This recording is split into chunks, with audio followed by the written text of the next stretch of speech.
Assalamualaikum warahmatullahi wabarakatuh dan salam sejahtera. Pada hari ini kami daripada Kumpulan 1 akan melakukan pembentangan projek berkumpulan bagi kursus EPPM 3113 Teori Organisasi.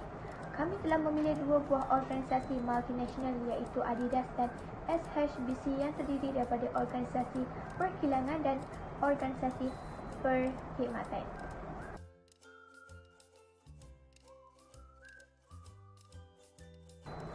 Saya Izzat Izzati binti Roslan, nombor matrik A176412 akan memulakan pembentangan.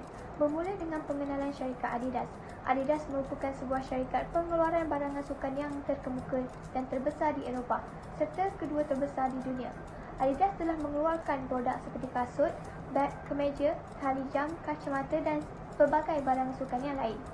Syarikat Adidas telah ditubuhkan pada Julai 1924 oleh Adi Dassler dan bersama abangnya Rudolf. Pada awalnya, nama syarikat tersebut ialah Dassler Brothers Shoes Factory sehingga 1949, syarikat Adidas itu ditukar kepada Adidas dan diusahakan oleh Adi Dassler akibat perpecahan hubungan antara adik-beradik. Syarikat Adidas bertapak di Jerman dan mempunyai pasukan lebih daripada 100 buah negara yang berbeza. HSBC merupakan sebuah syarikat multinasional yang ditubuhkan pada 3 Mac 1865 dan ianya mula diperbadankan pada 14 Ogos 1866. HSBC merupakan singkatan kepada Hong Kong and Shanghai Banking Corporation dan ianya merupakan institusi kewangan terbesar di dunia dengan slogan mereka Together We Strive, di mana sebelum ini mereka terkenal dengan slogan Bank Tempatan Dunia. Syarikat ini menjalankan perniagaan perbankan encik, perbankan peribadi, perbankan komersial dan perbankan dan pelapasaran global iaitu perbankan pelaburan. Rangkaian HSBC merangkumi di 64 buah negara di seluruh dunia dengan kira-kira 40 juta orang pelanggan yang telah melayani perkhidmatan HSBC. Assalamualaikum warahmatullahi wabarakatuh. Nama saya Nur Izzamiti Muhammad Danian, memegang kad menteri A176811. Saya akan memulakan pembentangan mengenai bab 1 iaitu reka bentuk organisasi syarikat Adidas Group dan juga syarikat HSBC. Syarikat Adidas Group memilih untuk menjalankan reka bentuk organisasi secara mekanistik dan memberikan tugasan kepada pekerja secara khas kerana jabatan dan hierarki yang dijalankan dalam organisasi ini dijalankan secara jelas untuk setiap pekerja dalam organisasi ini. Bagi syarikat HSBC, mereka memilih untuk menjalankan reka bentuk organisasi secara organik kerana tugasan yang akan diberikan kepada pekerja dalam organisasi HSBC adalah secara umum dan juga jabatan dan hierarki dalam organisasi ini akan dijalankan secara longgar. Manakala pembuatan keputusan dalam syarikat Adidas akan melibatkan beberapa orang sahaja untuk menjalankan urusan perniagaan, manakala syarikat HSBC pembuatan keputusannya adalah melibatkan kebanyakan individu bagi membantu pertukaran pendapat dan juga maklumat setiap jabatan dalam organisasi. Seterusnya, saya Nurul Huda binti Jailan A176347 akan meneruskan pembentangan mengenai strategi dan juga reka bentuk bagi syarikat Adidas dan HSBC berdasarkan model Porter's 5 Force. Bagi syarikat Adidas, mereka memberikan fokus yang luas kepada strategi pembezaan di mana strategi korporat mereka adalah berteraskan inovasi. Oleh itu, produk-produk yang dikeluarkan oleh Adidas adalah unik dan juga berkualiti tinggi. Selain itu, Adidas juga menerapkan strategi pelbagai jenama di mana mereka memiliki portfolio yang pelbagai bagi memastikan mereka dapat menguasai kesemua segmen pasaran yang ada. Seterusnya, syarikat HSBC pula menggunakan strategi kepimpinan kos rendah bagi mengekalkan kedudukan mereka di pasaran, di samping menumpukan kepada keupayaan dan kemudahan akses produk ke seluruh dunia. Selain itu, HSBC juga menggunakan strategi pembezaan di mana mereka menekankan ciri-ciri produk yang unik bagi meluaskan asas pelanggan dan mereka turut memperkenalkan logo mereka yang tersendiri bagi membezakan syarikat mereka dengan pesaing-pesaing lain. Berikut adalah ciri-ciri Porter's 5 Force bagi syarikat Adidas dan juga HSBC yang perlu diambil kira dalam mereka bentuk organisasi.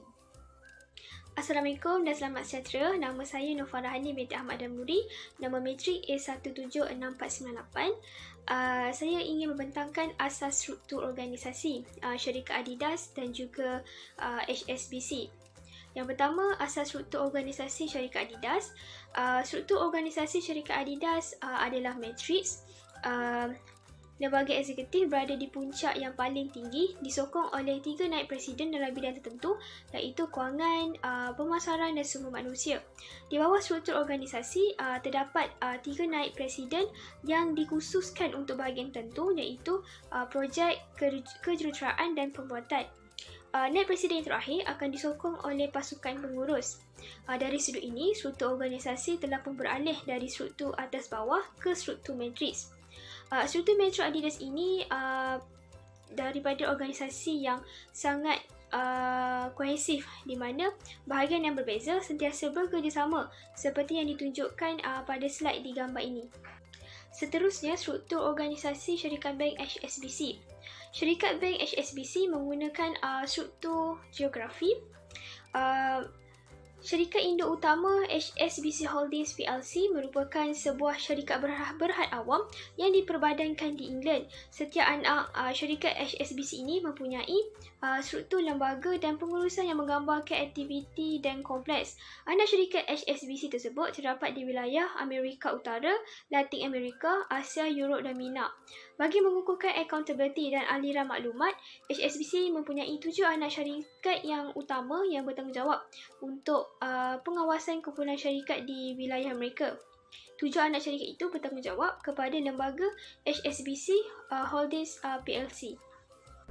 Seterusnya, bab 4 iaitu persekitaran luaran.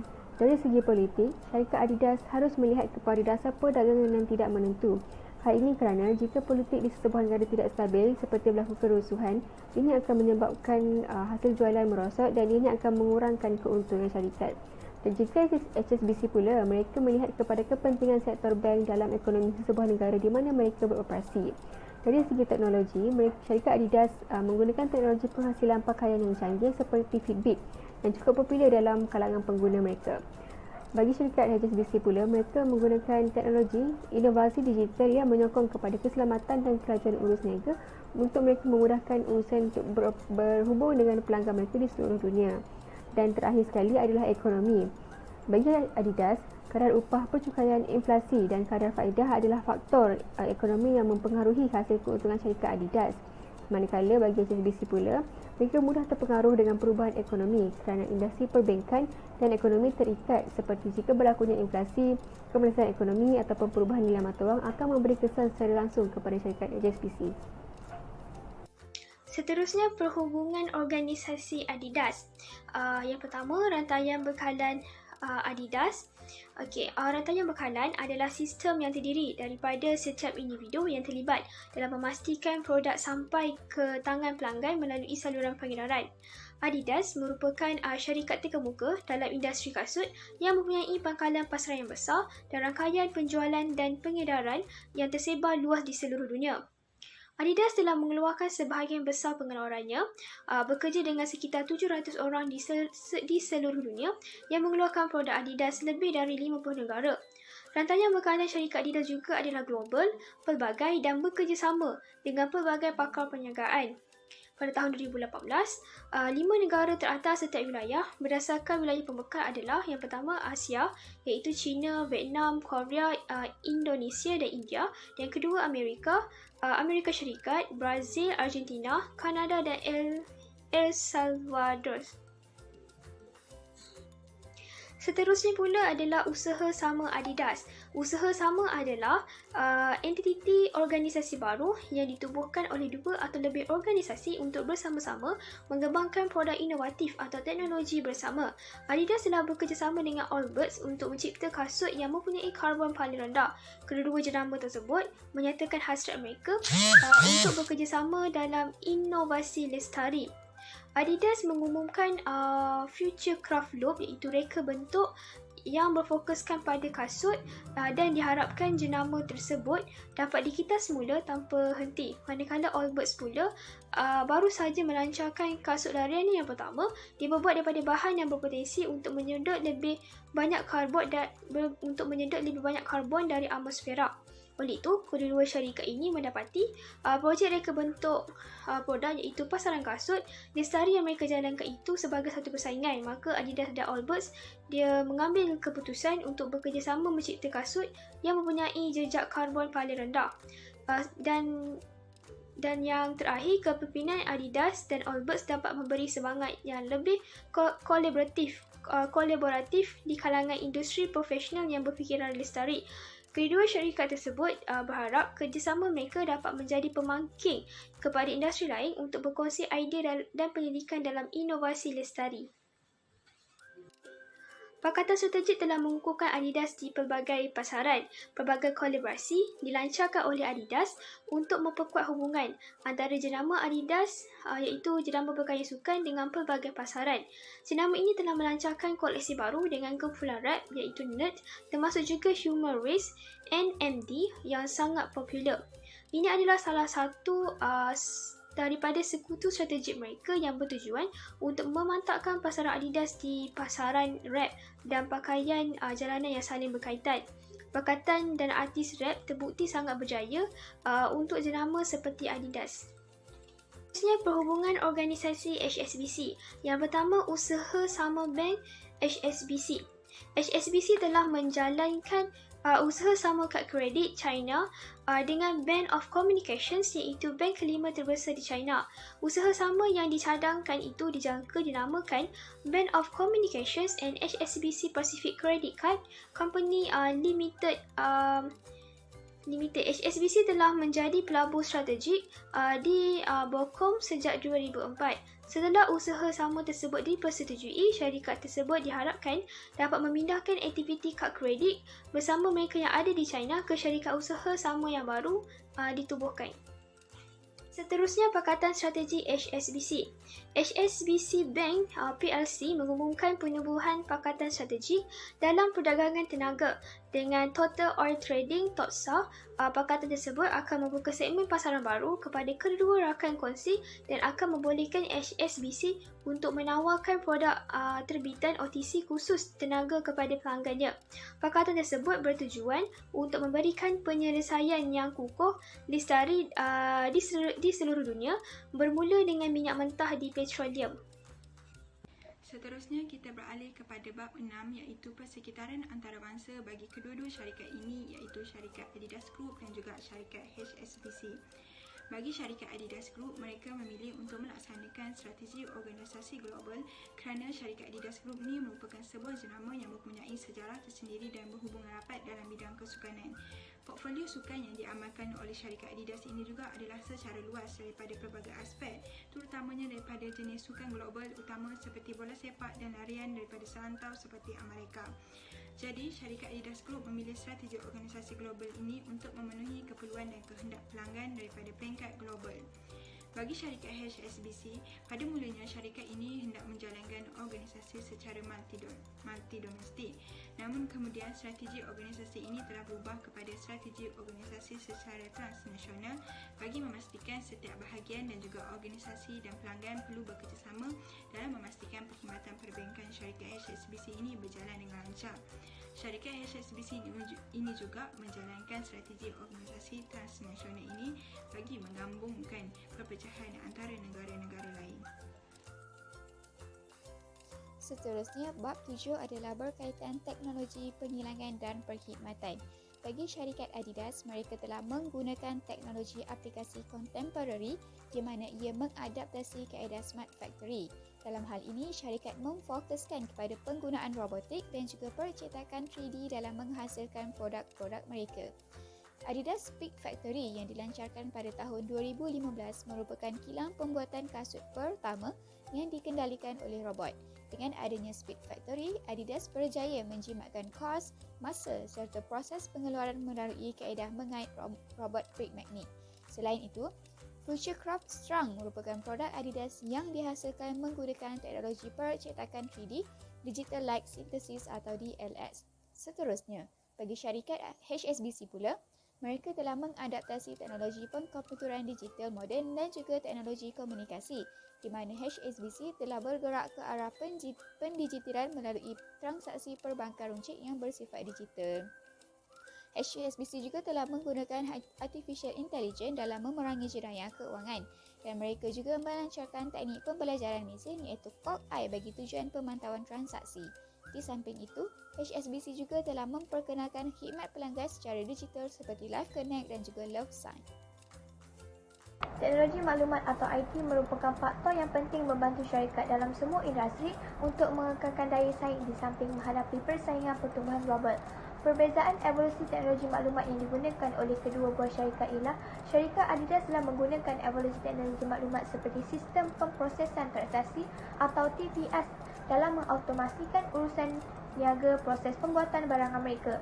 Evolusi teknologi maklumat yang seterusnya ialah perniagaan sosial seperti Facebook, Twitter, Instagram, laman sesawang dan lain-lain merupakan media yang telah digunakan oleh syarikat Adidas untuk memudahkan komunikasi mereka dengan pelanggan. Seterusnya, syarikat Adidas juga telah menggunakan evolusi teknologi maklumat secara analisis big data yang dapat memeriksa set data yang menyeluruh. Beralih kepada evolusi teknologi maklumat yang digunakan oleh syarikat SHBC. Evolusi teknologi maklumat yang digunakan oleh syarikat tersebut ialah pergudangan data yang menggunakan bakalan data besar dengan cara menggabungkan semua data syarikat dan mengizinkan pengguna mengakses data tersebut. Sebagai contoh dalam teknologi perbankan digital yang mampu melampaui urusan niaga di seluruh dunia. Selain itu, evolusi teknologi maklumat yang digunakan oleh syarikat tersebut ialah perniagaan sosial dengan menggunakan teknologi media sosial dalam kemudahan komunikasi mereka dengan pelanggan seperti Facebook, Twitter, Instagram, laman sesawang, YouTube dan lain-lain lagi. Di bahagian bab 9 pula, kita akan menjelaskan mengenai kitaran hidup organisasi bagi kedua syarikat ini iaitu syarikat Adidas Group dan juga syarikat HSBC. Bagi syarikat Adidas Group, tahap pengenalan yang dialami oleh syarikat ini banyak melibatkan mengenai penyelidikan, perbelanjaan dan perancangan pada peringkat awal. Setelah itu, syarikat Adidas mengalami tahap kematangan di mana syarikat Adidas beroperasi sebagai pusat perniagaan pembuatan mendapat peluang untuk membuat pelaburan dengan nilai yang lebih murah bagi meningkatkan bahagian pasaran mereka dan juga organisasi syarikat.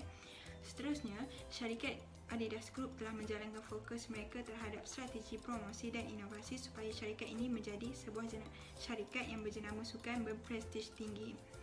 Bagi syarikat HSBC, pada peringkat kolektiviti, mereka lebih banyak tersebar untuk menjalankan keberkesanan yang berlaku dalam syarikat HSBC ini.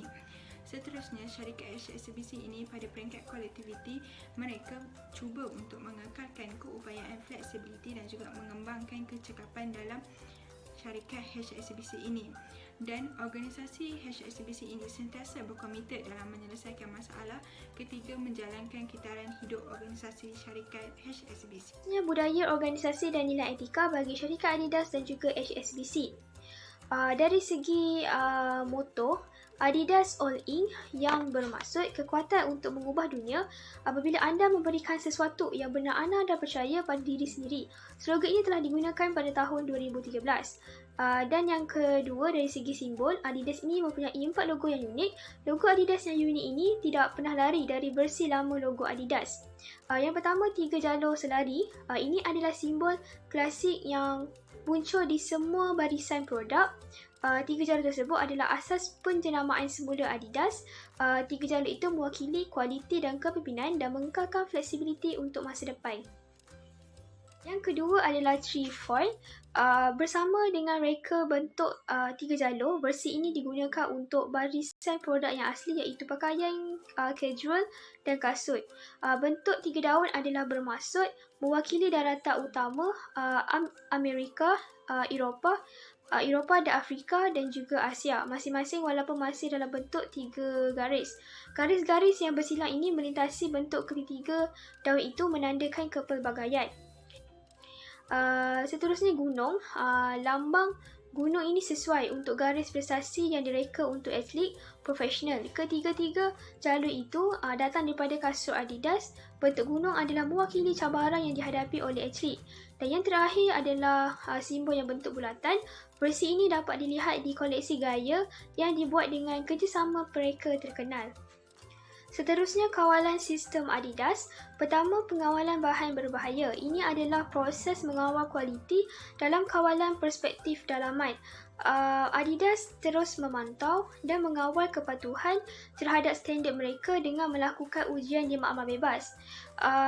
Ini adalah sejenis kawalan feed forward kerana Adidas dia menguji bahan sebelum menghasilkan produk baru untuk memastikan kualiti produk. Dan yang kedua, Adidas menyatakan bahawa jenama Adidas mesti berdaya saing di tempat penjualan berdasarkan ketersediaan dengan tumpuan yang kuat pada borong, runcit dan juga alat pertumbuhan pelbagai saluran dalam talian. Seterusnya moto bagi syarikat HSBC. Syarikat HSBC telah menggunakan moto Together We Thrive yang bermaksud menetapkan pandangan jenama bahawa semua orang, komuniti dan perniagaan berkembang bila mereka berhubung dengan sesuatu yang lebih besar. Kemudiannya dari segi simbol, bank telah memutuskan untuk menggunakan tanda segi 6 sebagai logo untuk semua pegangan bank. Sejajar dengan visi syarikat Adidas untuk memenuhi setiap citarasa pelanggan, mereka sering melakukan inovasi dan perubahan. Oleh itu, jenis perubahan umum dihadapi oleh syarikat Adidas ialah perubahan jenis berterusan atau continuous change. Jenis strategi inovasi dan perubahan yang telah digunakan dalam syarikat tersebut ialah dari segi produk dan perkhidmatan serta teknologi. Di samping itu, HSBC adalah sebuah organisasi perkhidmatan perbankan dan kewangan terbesar di dunia dengan mempunyai pelanggan lebih daripada 40 juta melalui perniagaan global. Jenis perubahan umum yang perlu dihadapi oleh syarikat HSBC ialah perubahan jenis berganggu, disruptive change. Oleh itu, antara jenis strategi inovasi dan perubahan dalam syarikat tersebut ialah dari segi teknologi, strategi dan struktur. Hal ini kerana perubahan yang sering berlaku adalah dalam bentuk revolusi, krisis ekonomi, teknologi yang baru akan disesuaikan untuk syarikat terus bertahan. Seterusnya, bab 12 iaitu proses pembuatan keputusan. Bagi syarikat Adidas, antara contoh keputusan terprogram ialah dengan menyusun jadual kerja mingguan untuk pekerja sambilan di butik Adidas. Seterusnya, bagi keputusan tidak terprogram pula ialah apabila pengurus membuat keputusan untuk menggunakan teknologi dalam pengeluaran produk terkini dengan menggunakan teknologi yang baru dan terkini. Pengambilan keputusan yang dalam syarikat Adidas diambil oleh tahap strategik dengan melibatkan keputusan tahap taktikal di mana pengurus jabatan juga terlibat untuk membuat keputusan. Bagi syarikat HSBC, antara contoh keputusan terprogram yang dibuat adalah proses untuk meluluskan kredit dan kitaran pembayaran yang mempunyai SOP tertentu. Contoh keputusan tidak terprogram pula ialah apabila HSBC Malaysia membuat keputusan untuk menutup 13 cawangan di seluruh Malaysia. HSBC menerapkan gaya kepimpinan transformational di mana dalam proses membuat keputusan terdapat pendapat pekerja akan dipertimbangkan kerana ia melibatkan kerjasama yang efektif antara majikan dan juga pekerja. Akhir sekali, bab 13 adalah berkaitan konflik, kuasa dan juga politik dalam organisasi. Sumber kepada konflik yang wujud bagi kedua-dua syarikat adalah ketidaksesuaian maklumat, pembezaan, kebergantungan tugas dan juga sumber yang terhad. Bagi syarikat Adidas, dapat dilihat bahawa konflik yang wujud adalah terkawal kerana ketidaksesuaian maklumat adalah rendah, pembezaan juga rendah atau sederhana dan ia mempunyai sumber yang menimpa.